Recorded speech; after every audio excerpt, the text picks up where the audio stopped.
In the fight for the trophy, only one of these teams will be able to continue down the path. Hello, everybody. I'm Trevor Quickshow Henry, joined at the car service by Indiana, Frosker, and Black, as well as Andrew Vedius Day. Winner goes to Rotterdam. Loser is eliminated. The stakes cannot get higher, Frosker. Yeah, and before we jump into this and get into the champions, I want to talk about the evolution, because I feel like on the analyst desk, it was continuously talking about, but Splyce, they showed all these picks, they were really pushed against SK, they pulled out the Vel'Koz and the Jace, whereas Fnatic didn't have to show anything against Vitality. And I want fans to think about the four teams that are left. We've got Origin, G2, Splyce, and Fnatic. We assume that Splyce and Fnatic are not scrimming each other. We know that G2 and Fnatic don't scrim each other. That means Splyce are probably getting scrims exclusively with G2, or at least getting scrims from G2. So if you're going under that intense training, how does that forge this team, and how does that change Splyce and what they're capable of going into this best of 5 against Fnatic? One of the big things that we saw last week was a significant improvement in the team's mid-game, and I feel like that has been a big struggle for the team throughout the regular season.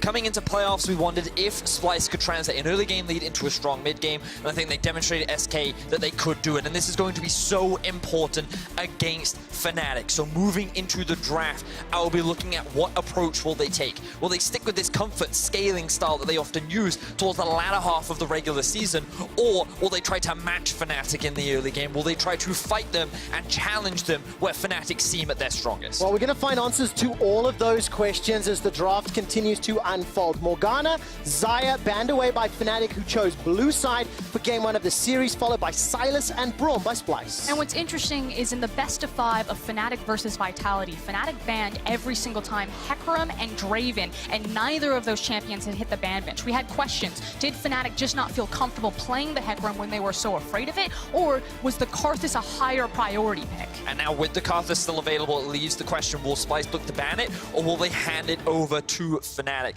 I've had a lot of conversations with Zeus and his perception of Karthus. He thinks he's the best Karthus in Europe. I know he's confident on the pick, but it looks like that Fnatic is saying we're happy to leave it open, and if it is up, we'll grab it for ourselves. Well, a couple seconds to figure that one out. Kayle was the last ban from Splyce's perspective. Targeting Nemesis, he picked up a pentakill last weekend on that champion, and also he was the first member of Fnatic on stage 25 minutes before draft, getting into the zone, waking up, and the Karthus is locked in. During the regular season, Ivern was a pick that was run several times into that pick, and I want to see what Xerxes' answer will be. So this feels like now, Splyce, that see that there's the Karthus there. It's kind of the general consensus that if you reach 15 minutes in the game and Karthus and the team are at parity, they have not been put behind, that he is just an unstoppable force. So what you're going to see is Splyce are very quickly going to double down on playing in the early game, on playing for the lanes, and try to abuse this Karthus, which is why we see picks like the Jace and Zoe. What I also find quite interesting is by blind picking the Jace here, they're saying you can't pick something like the Vladimir up and towards the top lane, have that outscale option as well, because then you're going to be locked into this triple AP situation. So they're going to be forced into something that will likely be not a very good matchup towards the top side of the map, which is really important for Splyce, because something that Vizicsacsi does so well, or often likes to do, is generate pressure in a side lane. That is often a fault of his as well. Well, the Syndra is locked in. 2 games played, both of them victories for Nemesis, and the last few seconds of this Phase 1 draft will be the Jarvan, who's likely for Bwipo. And I'm sure fans have already noticed that you're going to constantly see kind of this trade-off of Lissandra, Zoe, and Syndra. These are kind of like the 3 blind pickable champions for the mid lane, and so when you see Lissandra pushed away, it's either going to be Zoe or Syndra, and over the course of all these playoffs and this best of 5, you're just going to see this merry-go-round of what the mid laners grab that's available. And now I'm looking at Splyce for jungle picks. Rek'Sai has to be high in the priority list. By going Rek'Sai with the Zoe, not only do you have a very strong 2 versus 2, but you also have an early game impact jungler that goes back to this game 3 that Splyce had against SK, where they drafted the 1-3-1. They had strong early impact, and they transitioned into a very effective mid game. And I feel like that when you're drafting yourself the Tahm Kench to be able to move along to these side games, side lanes rather, you need to have a good early lead in order to set that up. I distinctly remember, Vedius, you talking a lot about the Tahm Kench with Splyce's play last weekend, which I want to revisit in game. Bans in Phase 2, Pyke and Irelia find themselves removed from the pool, as well as Rakan. So a lot of support's being removed. Yeah, 2 big comfort picks for Hylissang as well. Note that the Braum, Pike, and Rakan, all of his most played champions, have now been removed, kind of edging him towards something like the Alistar. Not the best matchup up against Tahm Kench, but the Thresh is another option that this Fnatic bot lane could look towards if they so choose. It's that kind of idea of Norscaron and Hilly are both playmaking-oriented supports, and while Norscaron can make plays on the Tahm Kench, normally you see it as a defensive lane, and we know that Rekkles and Hilly have been playing all for that all-in. They were the first team in the LEC to pull out the Galley of support, so I hope that this is something like an Alistar paired with another hard carry ADC, but it could also open up the option for Rekkles to look for his Sivir, since the Alistar pick from Splyce on the other side wouldn't deny it. Okay, so Sivir's available is a signature pick for Rekkles, currently being hovered. You mentioned the Rek'Sai a few moments ago. Vedius, it was locked in there for Xerxes. And as we can see, just a few moments to play out. This Rekkles Sivir, it is one of his all-time most played. It is confirmed. And Hylissang, with his champion pool being pinched, now needs to round out the team composition. So Fnatic have drafted themselves very solid lanes. They have a very well-rounded comp. They have much more of a 1-4 rather than a 1-3-1, but the cool thing about Karthus is he changes that dynamic a little bit thanks to his ultimate. But fundamentally, they have very strong team fighting, and if they reinforce this with a ranged support, it's very much about enable Rekkles to do damage from the backline and basically just carry these team fights. But we know that Broxah on the Karthus can have a huge impact in the early game. He's done it multiple times before. If he gets kills early, things are going to be very difficult for Splyce to turn things around.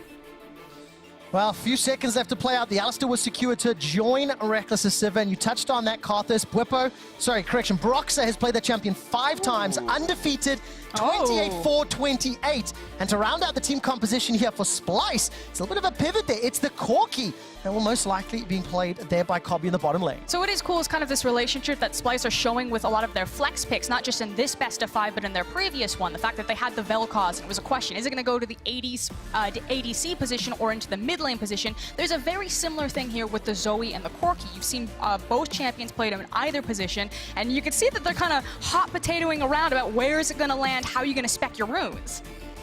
Question is, what does it do for the draft overall? I see a lot of poke going in, but what do you see here, Betty?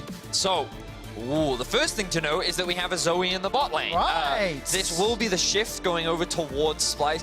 Really interesting decision making, largely because I think that with the spell shield, it's quite easy to block the Sleepy Trouble bubble, and it's very telegraphed ability as well. So I think it's going to be difficult for them to set that up. Maybe they'll look to try and attack the Alistar during the laning phase. Very interested to see how this lane matchup will play out. But regardless of that, overall team comp from Splyce, a lot of poke, an ability to play on multiple side lanes. I think they have excellent scaling as well. Corki, Zoe, Jace, from afar, they are very difficult to play around. And the one cool thing about this comp is it can be very difficult to engage on because of the amount of mobility, the Tahm Kench, the Jace speed, the Drowsy, all that. So if Fnatic tried to force a fight around Baron or Dragon, fun fact, these guys can just kill you from over the wall. It becomes very difficult to play around those big objectives. So Splyce have basically said, you know what? If you try to force us to fight, we're going to be ready for it. Oh, so many exciting decisions here for the players to showcase in the first game. Of course, with that Zoe in the bottom lane, Cobby, the man in front for Splyce, is playing his 15th unique champion. And you can see what it's like to play against his Zoe if you tune into Rekkles' POV over at twitch.tv/RiotGames2. Ladies and gentlemen, it's the first game of Fnatic taking on Splyce. Now, I'm instantly going to turn my attention. Some of the summoner spells here. 2 teleports on the side of Fnatic, 3 on the side of Splyce. And it's going to be very fun to see how these lanes play out because of that Corki and that Zoe. It's not something that we've seen a whole hell of a lot here. And I still want to urge people that this probably could have flipped either way. It could have been Humanoid that took the Zoe. It could have been Kabe that took the Corki. I feel like Corki slotted into this well because of its ability to itemize and hex Strinker if he really needs to absorb a lot of that burst damage that would come out of Nemesis' Syndra. So it's what I find fascinating about this draft from Splyce overall is that Corki lanes you can't really gank or play around, right?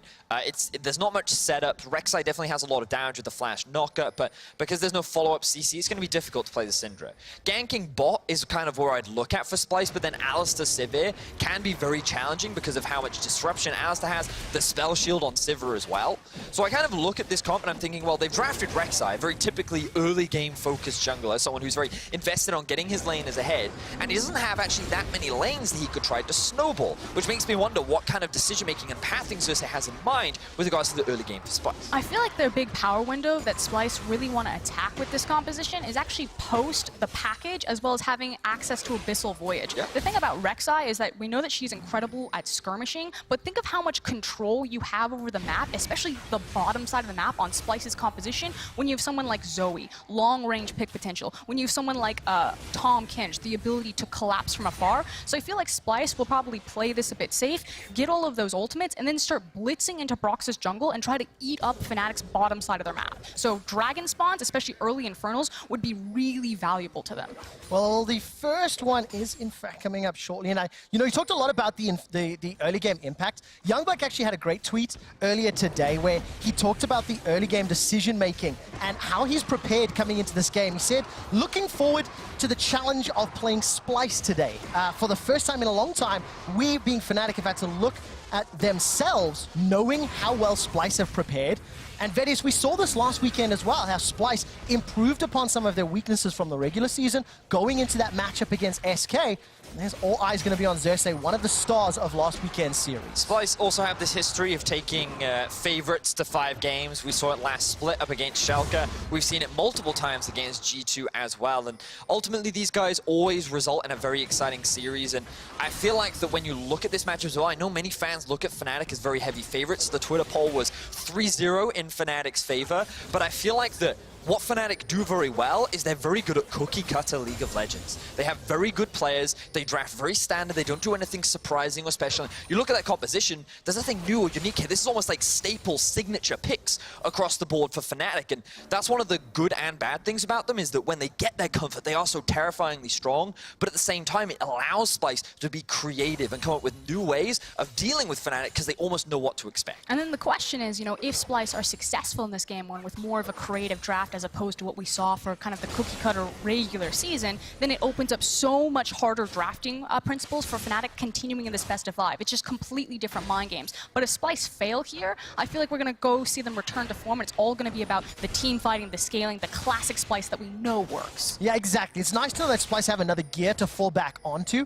And in the early game, small gold advantage for Fnatic. You can see the CS lead in the bottom lane for Reckless, plus 14. As whoa, Chachi is going to get solo killed here. Not just yet. Chachi puts the hammer down.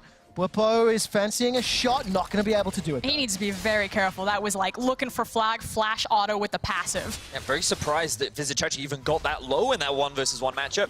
Typically, the Jace up against Jarvan can be a little bit more obnoxious for him, but to get that low, the risk of nearly dying, very surprising. Great stuff there from Bwipo. And what I was saying, just before Chachi got dunked on by Bwipo, is that Kobe with that teleport is falling behind in CS. I think somewhat to be expected in the early levels. You can see Reckless has already picked up the Fairy Charm and the pickaxe, and Kobe's still sitting on that cooldown, so he still needs to pick up some sort of mana regen before he can come back into lane, and Chachi is able to sidestep the flag and drag, gets a good reverse trade onto Bwipo, and knocks him away. So what you can see is that the shield from Bwipo actually makes these trades very favorable, and remember that Bwipo will normally put points in his Q, which applies armor shred as well. So every time he lands it and he goes into these long fist fights, he's actually doing a lot more damage in the early game than Jace can, who has to go through all these additional stats and is much harder to trade against. Hold up. Holding. Devour was used for a few seconds. Kobe forced backwards. Remember, still has not back. Sitting on that corrupting potion only. Reckless and Hilly are shoving this wave and keeping the pressure on Splyce's bot lane. Yeah, it's a rough back timer there for Kabe. It's going to feel a lot better when he gets back into his lane. But the core thing about having someone like a Zoe in the bot lane is it's just there for the wave clear, but she needs more points in her abilities before she can contest with Reckless's Sivir's wave clear. Yeah, the Lost Chapter is a really big item spike as well for Osk. I feel that when you look at Zoe in the bot lane, she's going to struggle. We saw it from Perks very early on in the season as well. And you can just see how Zoe is kind of struggling to even farm underneath her tower for a lot of it. But I love that trade that we saw just before Kobbe went back to base as well, because it demonstrated why Kobbe has to play so safe in the early laning phase. Because Alistar, his ability to all in onto a low mobility champion this early into the game is very easy, so he can set up for early advantages in the bot side of the map. And of course, Reckless versus Kobbe was one of the pre-match showdowns that was talked a lot about. These stats not necessarily indicative of the game we're going to see because it's a Zoe versus Sivir, but the huge CSD that leans into Reckless's favor is some very impressive statistics. But you say that, however, it kind of represents what we often see from these two players as well, because when you think about Reckless, he is a guy that's often very lane dominant. He likes to win his lane, whereas Kobbe, he's more of the team fighter. He's much more playing towards the later stages, and you kind of look at this draft, you think he's definitely picking more for the team rather than just to make himself stand out. I personally feel that a lot of that is also on the responsibility of the sports, both Norsgaren and Hilly. Hilly, a bit more experience, especially in this specific duo alongside Reckless, I feel is just like super confident, very momentum-based player. And Norsgaren, I feel like he's looking at being a Hilly maybe in a couple more splits. Like, he's got the playmaking and the talent behind him. Now he just needs the confidence and the experience to match it. Maybe taking down Hill is saying will be a gigantic step on that path for Ascurin. We're 7 minutes in, and Xerxes is getting close to that ultimate. No real attempts from either jungler on the laners. Bwipo's got Flash and Cataclysm available if Xerxes decides to go in. Ooh. There's the flash already used. So the thing is you're going to see Xerxes spend a lot of time up near Vizicachi, if not just kind of shadowing underneath him, at least controlling vision. Because for Jace to really be effective in this lane, he does need to have the push and try to abuse a lot of that range, which means he's going to be forward in his lane, he's going to expose himself. So Xerxes is going to constantly be shadowing underneath this, not just looking for kill opportunity, but to keep Chachi safe. Now, if anybody watched Fnatic last weekend, Bwipo survived a number of 1v2 attempts. Does he have the moves to pull this one off? The wave is pushing in now, and Xerxes can't really decide if he wants to go for the tower dive. The dangerous thing about going for a tower dive is that Karthus is now level 6. The ultimate can swing a dive very rapidly, just as we saw last week. And I think that Xerxes is respecting that, especially when Bwipo has plenty of health. He is surprisingly tanky this early in the game. And so both junglers will just trade blue buffs for the time being. This will force Kobbe and Norsgaren to play a little bit more defensively than they already have been because of the risk of a potential dive. And both teams have just been really good at recognizing where their strong side of the map is and just making sure that they're playing to it. Now, I feel like this favors Fnatic slightly just because Splyce are a team that have one of the average longest game times, and the sheer scaling potential of a Karthus and a Sivir, again, on parity if they're not put behind, is just absolutely devastating. So I'd like to see Splyce, now that they have access to the package, access to the Abyssal Void soon, start to speed up the tempo of this game and try to throw some wrench into the pings, they're coming. Wow, Kobbe and Norsgaren going to try to turn this one around. Here comes Humanoid, throws down the package from the Valkyrie. Reckless forced to flash defensively. Hilly's holding on to his for now. Kobbe's trying to step forward. He's got an Ignite to use as well. Battlestar puts the damage down. Hilly's down to 200 HP. First Blood's available, secured, picked up by Kobbe and Splyce. Very surprised that Fnatic didn't respect that. They had vision in the river. They should have seen the movement down. But what it results in is a big win for Splyce. They find First Blood, they equalize the gold, and they shut down the support. And this is the window that we're looking for. Norsgaren now has access to the Abyssal Void. It's level 6, so you can see rinse, repeat plays exactly like that. Splyce should have total control over this river. That makes it very dangerous for Reckless and Hilly to be that far forward. Well, really, really nicely done. Splyce managed to pick up First Blood in 3 out of the 4 games last weekend. They do it again today. I believe Humanoid walked behind the Dragon Pit, avoiding that pink ward in the river. So Splyce stay even on gold, but remember, Kobbe is down 30 CS. He is still behind 200 gold from Reckless because of the good CS numbers. So Splyce have done a great job of negating some of that early weakness, Frosk, but they still need to do a little bit more to ramp Kobbe up. But it's also, you know, what does 30 CS mean between a Sivir and a Zoe, especially when you have a person like Corki on your team? It's not like we expect Kobbe to be like the ridiculous damage that comes out from this team. Corki can do that in the late game. Sivir's going to get the CS for free anyway because she's just going to be a farmhouse. While this looks bad on paper, I actually don't think it hurts in the long run between these two champions and the responsibilities to their teams. Well, very nice. And of course, we've got many, many minutes to watch how this plays out. The minion wave is going to help protect Reckless as he gets caught by a Sleepy Trouble bubble. And Broxer looking to set up his first gank, waiting in the tri-bush, but I believe he was spotted up by a ward. Kobbe and Norsgaren.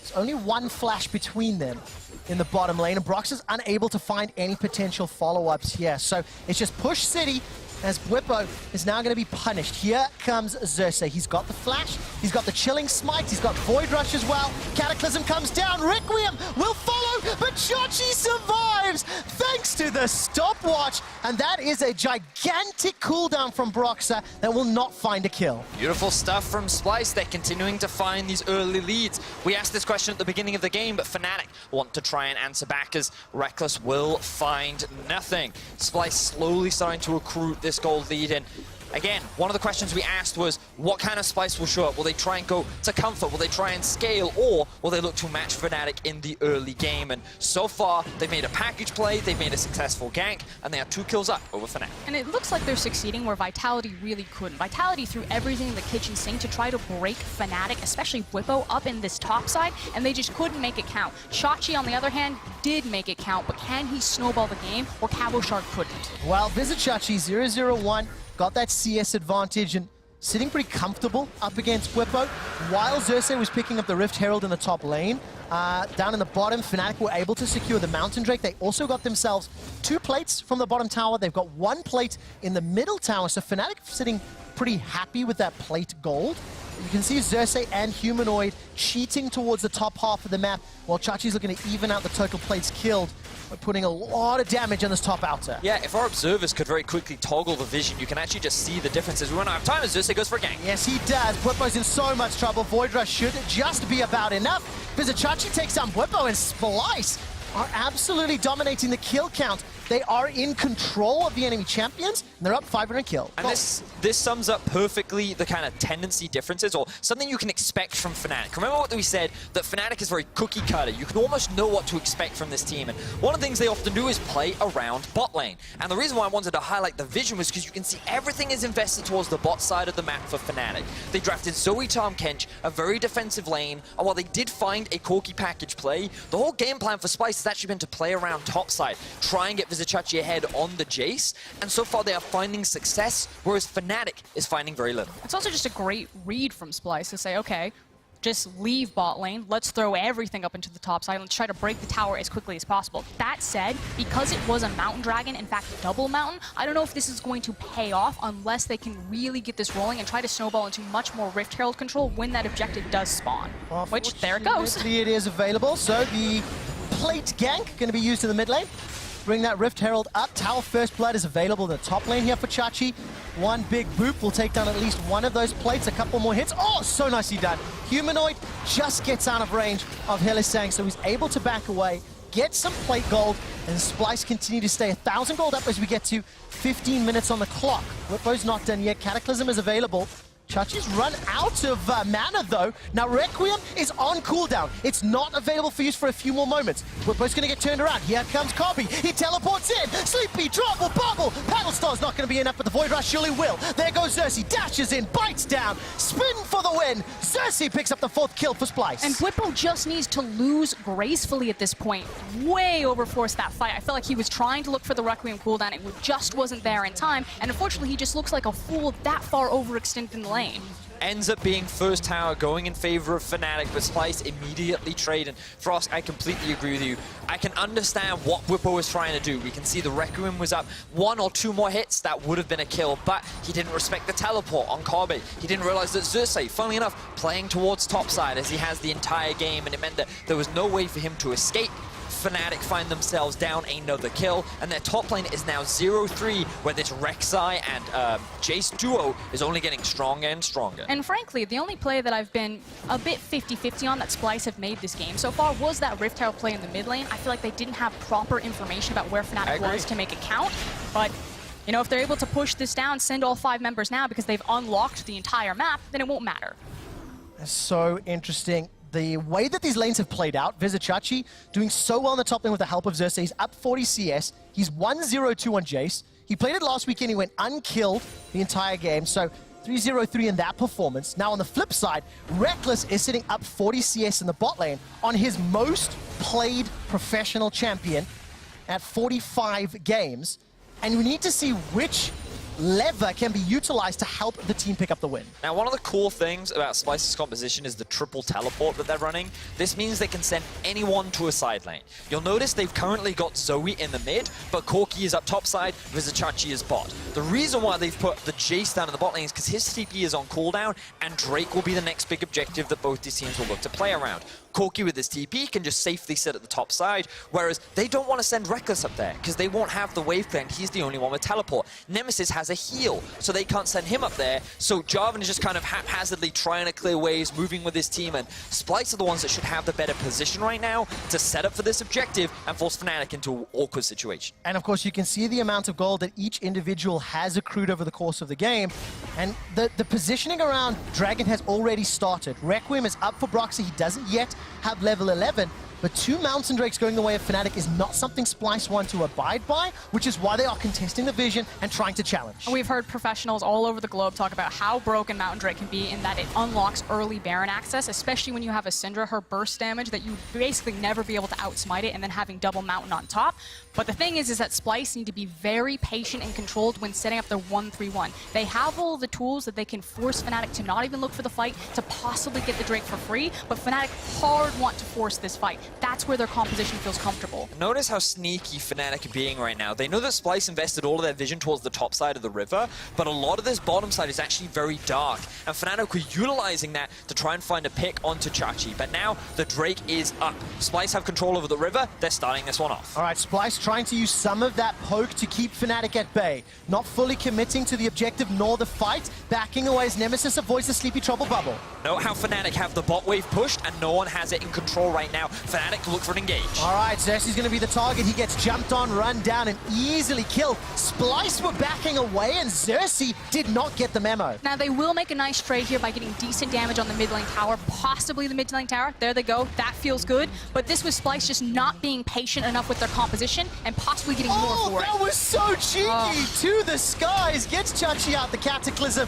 but it simply is not enough. Another isolated death, just about, as Norscarin completes the Abyssal Voyage. Chachi caught out, ultimate from Norscarin used.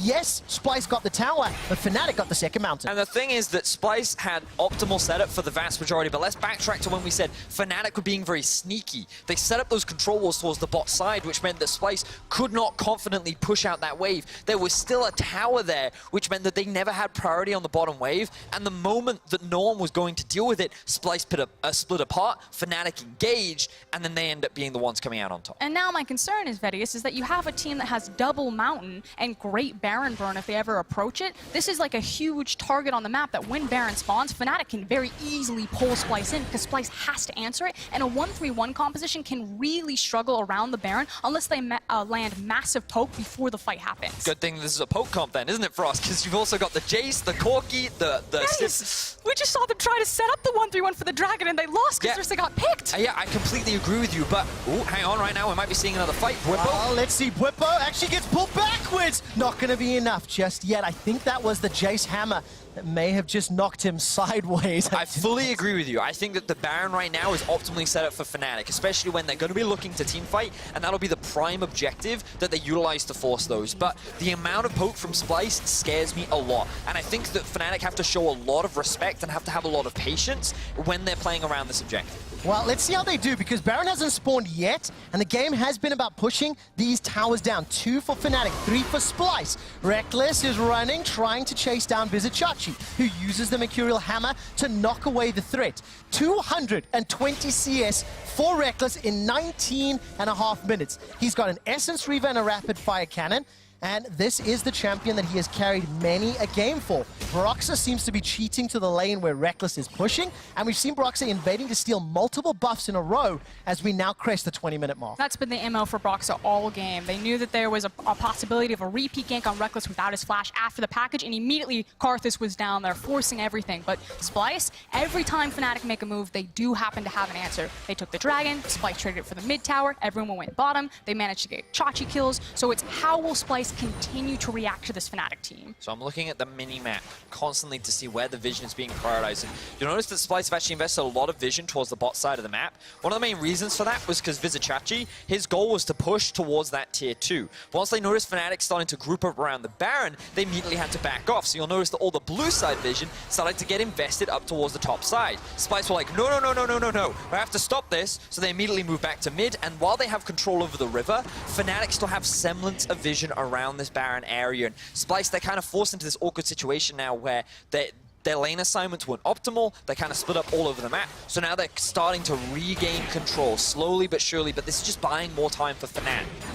And of course, it's going to be up to Splyce's mid-game now, moving towards the 2, 3, 4 items late-game phase to show that they can continue this great performance. During the draft, we talked about the Rek'Sai, and we asked what sort of impact it was going to have. Xerxes, 2-1-1. He's been able to get Vizichachi to his second item, the gigantic 55 CS, and he's unlocked this Jace, who can help to get Splyce to the next few objectives and set up this map control. And then, of course, it's going to come down to the vision, which the observers have been highlighting, showing where the teams are contesting, and Fnatic, they're regaining mid-control.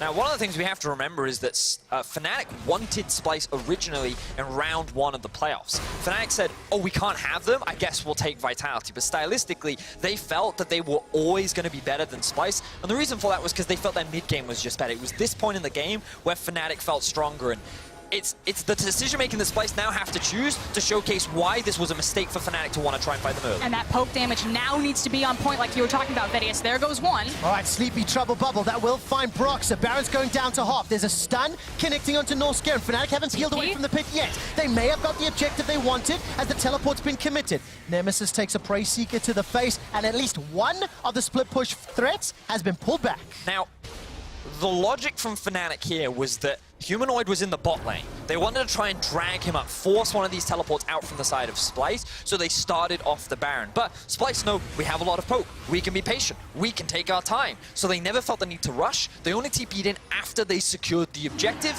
meaning that Splyce still come out on top and have one teleport left available as Kobe just used his other one. I was just going to point that out. It's the fact that normally in a play like that from Fnatic, like just force the TP and disengage, they got exactly what they wanted. But it's the fact that Splyce had 3 teleports on the team. They can continue to do that so many times, save for now fighting for the Infernal. All right, the last time this Dragon was started by Splyce, Fnatic were able to use some sneakiness and sneak up from the bottom. Vizichachi's not with the team. He's late to the party. Dragon secured by Brox and Fnatic. There's the flag, the drag, the dunk.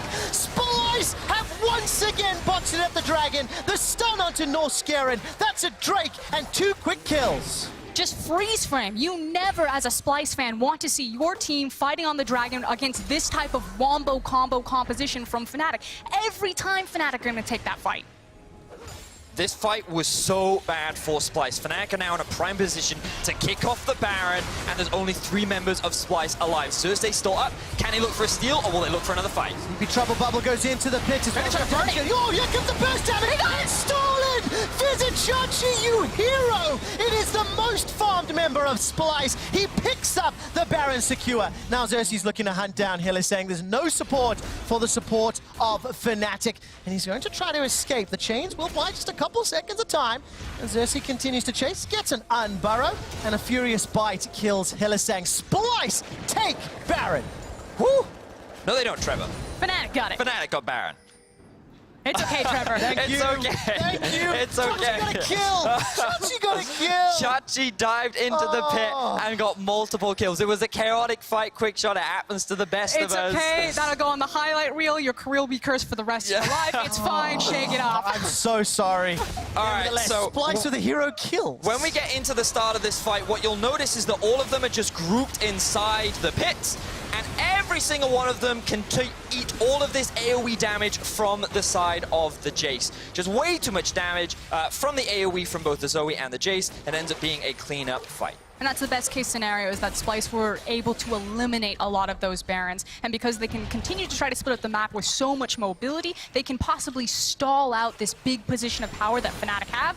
But for how much longer? This is still double Mountain on an Infernal with a 5v5 oriented composition. This is a very scary position for Splyce to be in. It's still even gold as far as the teams are concerned, but those 3 Dragons helping Fnatic push down another tower. Also 3 items completed here for Reckless, nearly 3 for Vizichachi. Splyce look to pick and choose their fights. They're continuing the split push game as they have multiple teleports, but it's really the fights around the objectives that is costing Splyce control. Yeah, it's just funny because what Fnatic are letting Splyce do is they let them, ooh, hang on, fight. All right, once again, another follow-up. Whippo decides to hold on to the Cataclysm. Not going to be able to find anything else. Splyce are able to disengage, but it's another tower to Fnatic. Yeah, so the use of the ultimate from Sivir there was just to force Splyce back, and now as a 5-man unit, they're just sieging, they're brute forcing their way into Splyce's base. They're saying, you have to group, you have to fight us, otherwise you're going to lose everything. 3 items Sivir, as well as Double Mountain, as well as Baron empowered minions. Fnatic make the push down mid lane and get the supers. But it's only 1 empowered recall, which is why I still like this at least option from Splyce. Like, okay, what can we at least get here? They tried to look for trading for inhib, but Fnatic smartly protected Nemesis. They got the empowered recall off, and they were able to get a member back, which meant that Chachi couldn't try to trade for the inhib and must respect.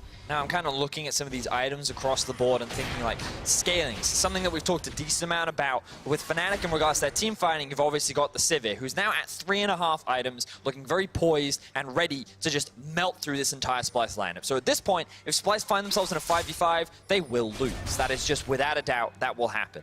Whereas for Splyce, they actually have a lot of their poke kit ready. The 2 items have been completed for Humanoid. You now have both the Morellonomicon and the Luden's Echo, and double lethality items along with the Black Cleaver are now finished for Vizichachi. So if Splyce just play to their win conditions, if they just play around finding poke, looking for picks, then that is the best scenario that they want to set up for themselves, as opposed to Fnatic, who are just constantly looking to fight. It's also just making sure that they're playing these fights a bit slower by disengaging first. Fnatic have so much hard engage tools riddled throughout their kit, so if they ever get a fight, they're going to force it, but it feels like it's been Splyce making the mistakes, allowing themselves to get engaged on. If you're going to play this type of composition, it is much more difficult to execute on, but you got to play it right in playoffs. Yeah, unfortunately, this is a team that has shown the coordination to be on point. You can see the gold swings as the game is still close. It's 700 gold at 27 minutes. That doesn't matter. What it feels like Splyce have done well to me has been applying pressure on the side lanes. Unfortunately, Fnatic have equaled, if not bettered it, because Reckless continues to be a threat. 293 CS helps Fnatic secure the 6th tower of the game, and his Sivir has just been used to unlock each lane. Now the same is true for Chachi. He's just about to flame Horizon Whippo nearly 100 CS up, and he has been the one shining light for the entire Splyce squad when it comes to really unlocking these side lanes, and Xerxes and Noskeren can try to help him with their Rek'Sai and the Tahm Kench. Don't get me wrong, you know, Chachi's been good, but it feels like Splyce almost just kind of forget that the composition that they're playing and what its win conditions are. It's almost like they go back to that instinct, and that's the team fight, that they're a 5v5 team, that it comes down to the clutch plays and the miracle moments. Because if you look at this game, it's really just been 2 dragon fights that have decided the entire thing. So if Splyce look back at this, the footage is fairly easy. Okay, guys, we had a 1-3-1 composition. Probably shouldn't have fought at that mountain and that infernal. What I like about that, though, Frosk, is that could be, like, even if Splyce go on to lose this game, they may try to commit a similar draft because it was decision-making around those objectives and not necessarily bigger problems. You can theorize that those problems are easier to solve between games. Maybe, but I feel like the mental games and what we've seen from Splyce in the past is once you have one failed composition, they kind of go back to that comfort pick. It felt like Fnatic was saying, okay, we're against Splyce. Pick scaling, pick 5v5, we're just going to out-team fight them, where Splyce like, no, we'll try our new composition, our leveled up, our superior evolved form, and it just didn't work. So Splyce need to go into the mental game. Do we try to do it again, possibly go down 2 games, or do we go back to the 5v5, which is exactly where Fnatic wanted to be in the first place? Now, while the game kind of slows down and Baron is kind of wrapping up, I feel like Whippo is setting a really bad example for solo queue players. Given he is a 0-4 Jarvan and he's just got full damage. Hoping you wouldn't notice that. He's literally, like, this is not a bad Jarvan build as far as Jarvan builds go, but in the situation that he's in, his responsibility is to be a front line, a tank, and engage. Speaking of engage, Fnatic are looking for another one. Here comes Whippo, gets the Cataclysm down, and there's the damage. It works out this time as Kobe's not even able to use that flash. The Devour is used once again. Norskeren's running away with the Grey Help. Boomerang Blade shuts him down. Humanoid sidesteps. One more knocker from Whippo. He's able to escape with the Valkyrie, but Reckless is able to put damage on the tower. Now Chachi is going to try and chase down. There goes Whippo. Takes a shot from the Death Ray, and still not enough to kill Humanoid. The heal from the steps. The fountain keeps him alive. Humanoid's going to Velk forward. Gets the reply. Fnatic, you chase too far. You tell him, Humanoid. Get off your lawn. It ends up being a 2-for-2 right now.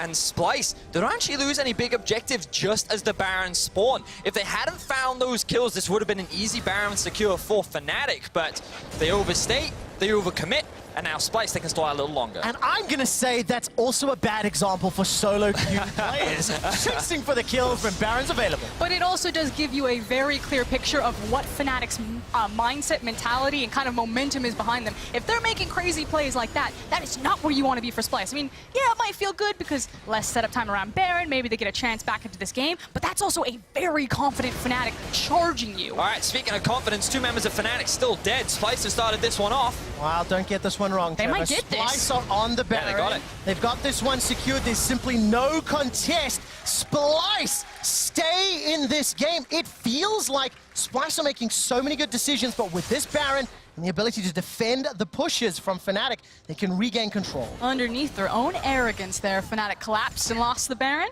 Won't be diving that Nexus Tower again. Absolutely not. It's chasing, over-chasing, and look, all credit to Humanoid as well. He sidestepped a number of skill shots and damaging abilities to make it to Fountain, and then punished the over-eager Fnatic. It is an even gold game at 57 minutes. 3 or 4 items being picked up here, as Xerxes will get run down. Void Rush will buy some time. It's Reckless 6, 1, and 3 right now. And he is a monster. 4 completed items. See, I'm really upset now because I was going to do a really cool explanation of how to set up with a Baron on the enemy base, how to play a 1-3-1, and then Xerxes dies. And now Fnatic are the ones sieging onto the base of Splyce. They're the ones that have the numbers advantage. They still have, well, they've actually used a decent number of ultimates, but importantly, Bwippos is available. So Fnatic, they could just look for another engage. Yeah, they can. And of course, Fnatic were able to find that pick on Xerxes from some more cheeky warding. They were able to get in and surprise Xerxes in his own jungle thanks to some very good, vision wards and managing to catch him by surprise. 5-2-1.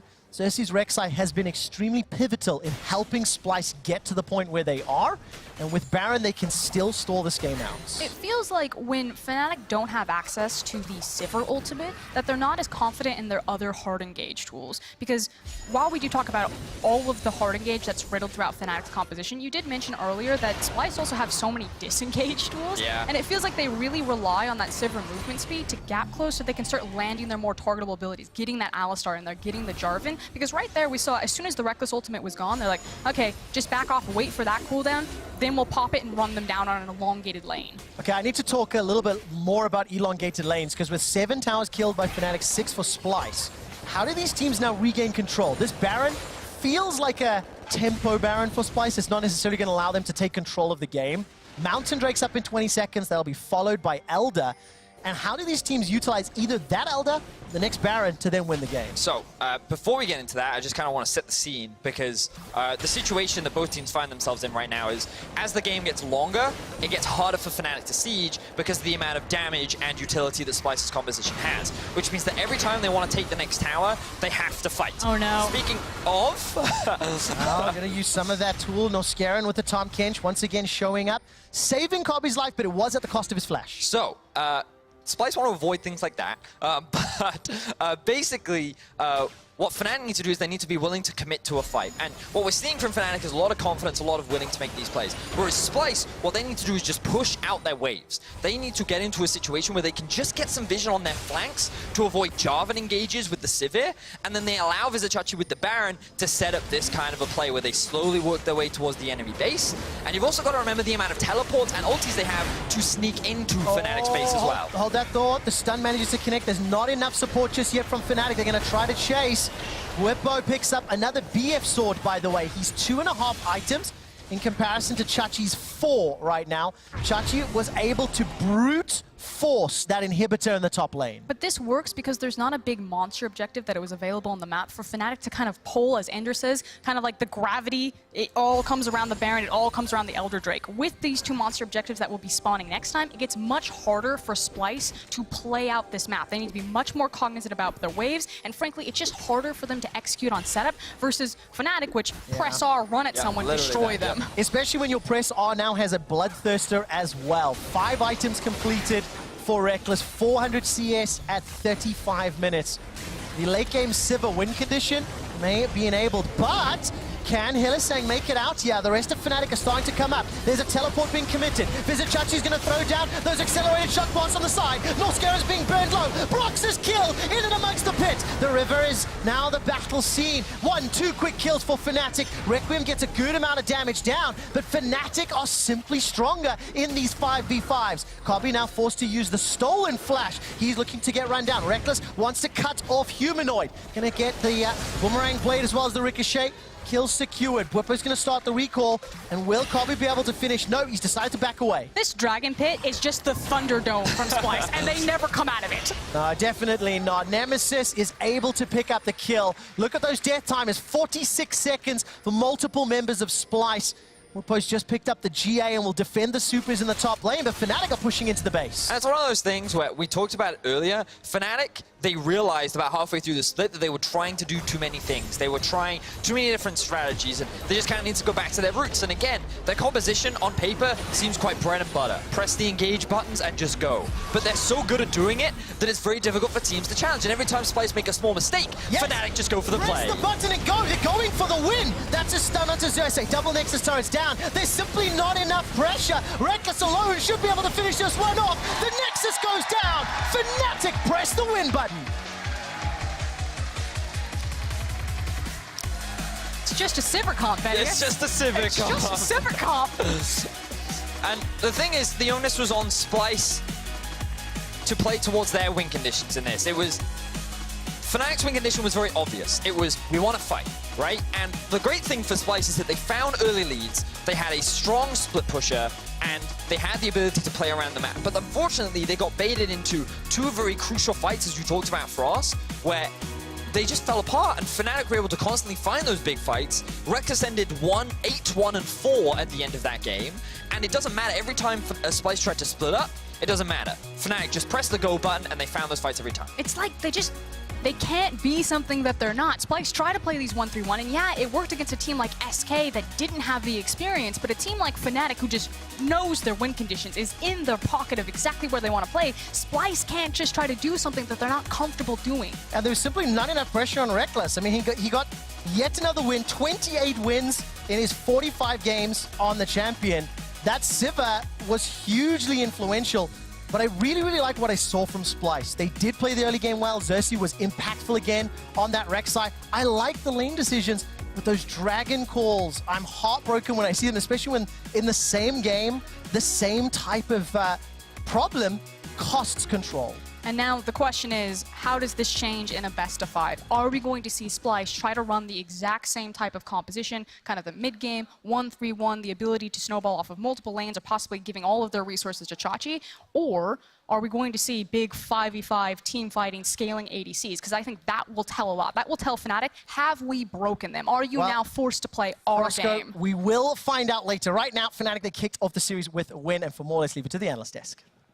Thank you very much, guys. Indeed, very interesting win. We're also joined here by Martin Deficio Lunga as well as Ender to analyze, hopefully, 5 games. But Fnatic now on their 12th win in a row after that game. It wasn't that, I would say, clear cut in that mid-game to late game, but there were a lot of positives and there's a lot to break down. I think draft-wise, for a first game in a series, this was really exciting. We saw Splyce immediately taking a couple of risks. Yeah, coming in, seeing the draft on Splyce's side, I was sort of skeptical, but at the same time, really looking forward to it because it did look very similar to that Game 3 draft they took last week, actually, against SK, where they went for the heavy 1-3-1 comp with the Jace in the top lane. Of course, you can't ignore the Zoe being flexed into the bottom lane as well, which obviously isn't a pick for a lane, but on paper, this was a comp that, while it needed a snowball, was interesting to see Splyce take that perspective. Yeah, it's kind of, again, the new generation of Splyce we've seen this split, where they're actually trying these kind of flex picks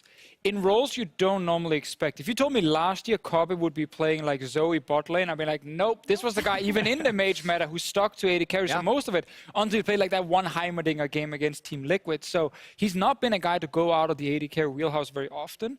I think when I saw it, I was like, okay, where did they pick the Zoe and what matchup did they get when they decided to put it bot and actually give themselves a really tough matchup?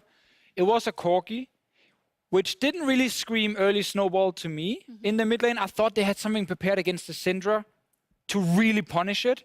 But they didn't really have, it was a scaling pick instead. I always think that's very interesting because then you have the question, yes, flex picking, it's all good and well, but you do need to end up with a comp that then works out for you and you get a good counter pick on one of the other lanes then. Did that happen here, or was it kind of flexing for the sake of flexing? It felt like flexing for the sake of flexing, and specifically what I'm looking at is sort of what does Xerxes do in this game? Because when you see 1-3-1, you typically say you need to snowball early, but he didn't have any lanes he could realistically play around. I agree, having something powerful in mid lane that could look for kills with a Rek'Sai gank would have been very beneficial to them, but even top lane, where we did see Xerxes trying to play around, was very hard to secure a kill unless Bwipo was like hard committing to the fights, which to be fair, He actually did it happened a few times. That was a great scouting move. Yeah. Like, oh, this guy will always chase for the kill. Let's get something where we can kill him.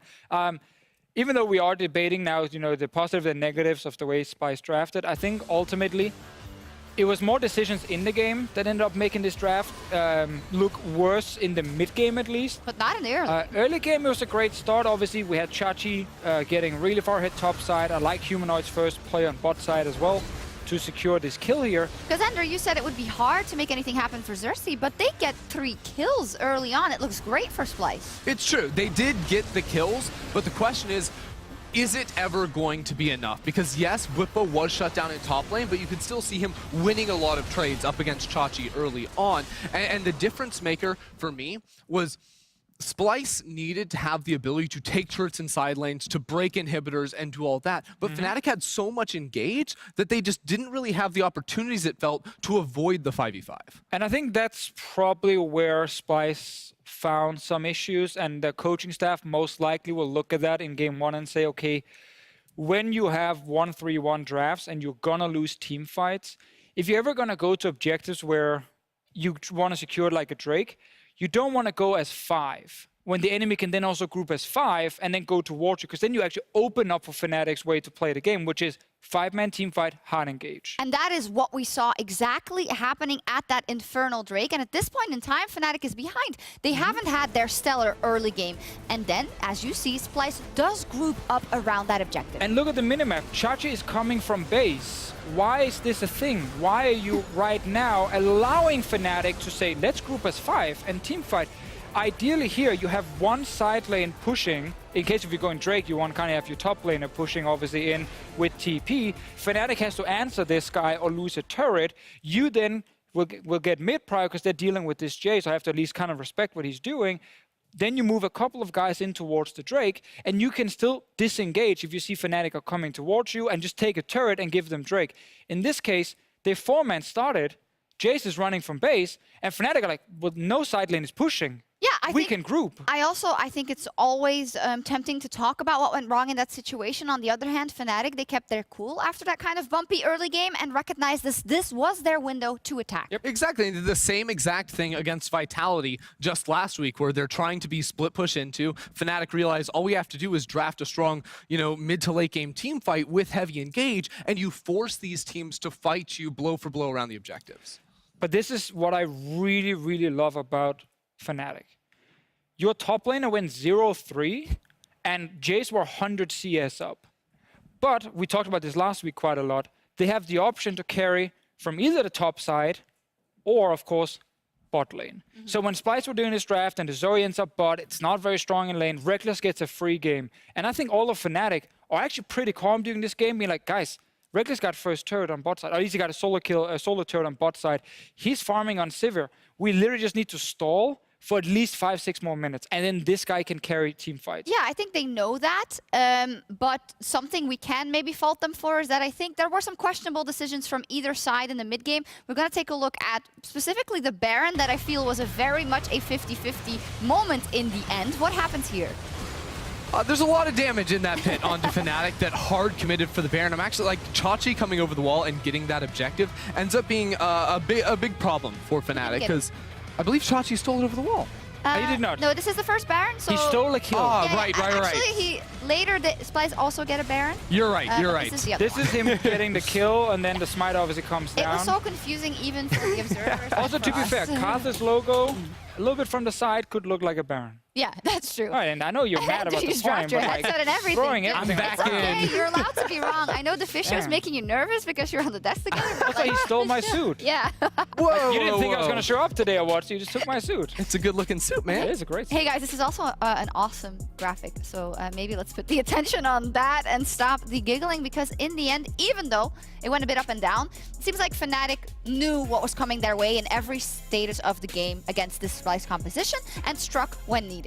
Yeah, it feels like Fnatic are doing this thing that they did against Vitality, where they just draft the late game and say, you know, we're not going to show you early game Fnatic until you can prove you can come and challenge us early on. And Splyce proved that they could challenge early on, but they didn't have enough to close out against them. So Fnatic must be in a great position right now, where they continue to have almost no pressure on them. Yeah, I feel like this is the dream setup for a team in a best of 5. Ender, you got to control it. This is just a disaster. But if you are a team going into a best of 5, and in the first draft you go with the exact same style, cookie cutter, no surprise pick, no flex picking, craziness, anything, this is super, super standard. The enemy team is trying to do, you know, 1-3-1, Zoe bot. They do get slightly ahead, but you still find some mistakes and you punish them. It just like, it makes Joey's job really easy. He doesn't have to go to page 2 yet. He's literally just like, well, Sivir, I guess. That's great. You know, Yeah, let's just but do from that the again. side of Splyce, you've basically in the first game already shown, hey, we're willing to do this, and then it doesn't work. It's always a strategy that you can take as a team, and it can go either way. Exactly. But now, do you think abandon ship, go for your full team fight compositions? I think you can go for early game again. If you actually trust that kind of the issues you had setting up around Drakes will not happen again, I think you can go for, because you just showed you could actually get pretty far ahead with it. And especially Chachi plus Cersei versus Whippo was really great. Just give me a slightly stronger bot lane early that can actually try and hold 2v2 at least, and force Fnatic to send multiple members down if they want to punish you. Ender, you think Splyce is at least going to take some games in this series? How did they do it in game 2? For me, I think while they can play early, their biggest strength as a team comes from Kabe's team fighting, and I'd like to see them return more to that. So it will mean a different champion in the bottom lane for him. I'd love to see him on something like the Sivir, perhaps. But ultimately, I think step a little bit away from the split push comps that I think Fnatic are so good at playing into, and go more for the team fighting phase. It can still be a strong side laner for Vizicachi, but maybe not the Jace and Hecarim instead. Okay, fantastic. Well, we'll see what they decide to go for, but the reigning champions Fnatic are on their way towards Rotterdam 1-0 versus Splyce. Let's see if Splyce can tie the series after the break.